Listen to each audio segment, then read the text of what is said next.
politics is a ruthless game. There are no rules and everything goes, as Trump found out the hard way as the U.S. bureaucracy was turned against him with malicious intent. They lost and Trump won. That is what history will remember. Enter Rudy Giuliani, who was looking for dirt on how this whole witch hunt started, specifically what role did Hillary, Obama and Ukraine have when he found a surprise. Rudy started to turn over rocks to defend Trump, and in a shock to all, he found a Joe Biden scandal staring at his face. Loading. So Rudy pursued it, as one would, and it looks like Ukraine and Bill Barr will follow the trail Rudy left. This could get real ugly for Joe Biden.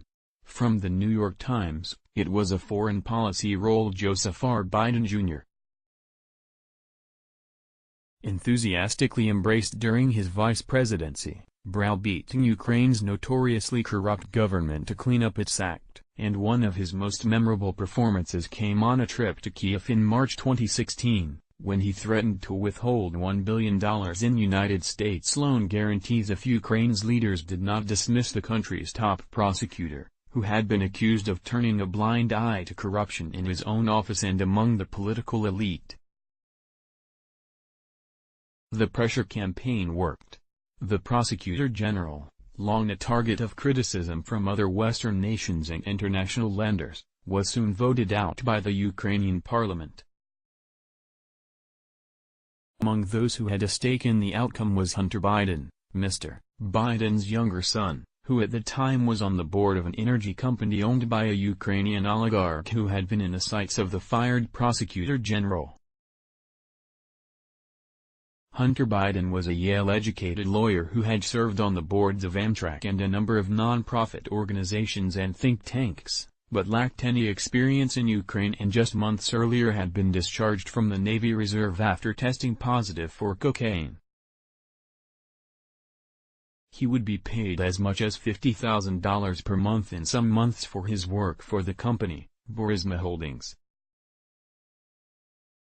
But new details about Hunter Biden's involvement, and a decision this year by the current Ukrainian prosecutor general to reverse himself and reopen an investigation into Burisma, have pushed the issue back into the spotlight just as the senior Mr. Biden is beginning his 2020 presidential campaign.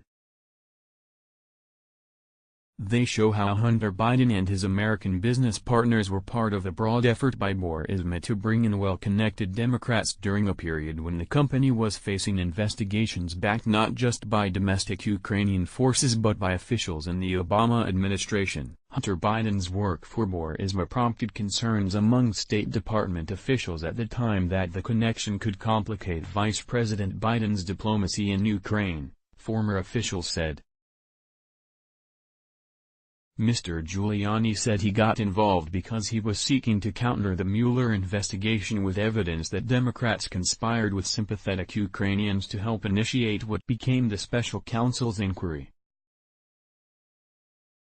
I can assure you this all started with an allegation about possible Ukrainian involvement in the investigation of Russian meddling, and not Biden, Mr. Giuliani said. The Biden piece is collateral to the bigger story, but must still be investigated, but without the prejudgments that infected the collusion story. The decision to reopen the investigation into Burisma was made in March by the current Ukrainian prosecutor general, who had cleared Hunter Biden's employer more than 2 years ago. The announcement came in the midst of Ukraine's contentious presidential election, and was seen in some quarters as an effort by the prosecutor general, Yuri Lutsenko, to curry favor from the Trump administration for his boss and ally, the incumbent president, Petro Poroshenko. Hunter Biden's work in Ukraine appears to have been well compensated. Burisma paid $3.4 million to a company called Rosemont Seneca Bohai LLC from mid-April 2014, when Hunter Biden and Mr. Archer joined the board, to late 2015. According to the financial data provided by the Ukrainian deputy prosecutor. The payments continued after that, according to people familiar with the arrangement. https://t.co/fnvj16hf10 via Etny Times. Biden conflicts are too apparent to be ignored and should be investigated quickly and expeditiously. But the more important question is how deep and how high did the alleged Ukraine conspiracy go? Rudy Giuliani, at Rudy Giuliani, May 2, 2019. Loading. Let's block ads. Why?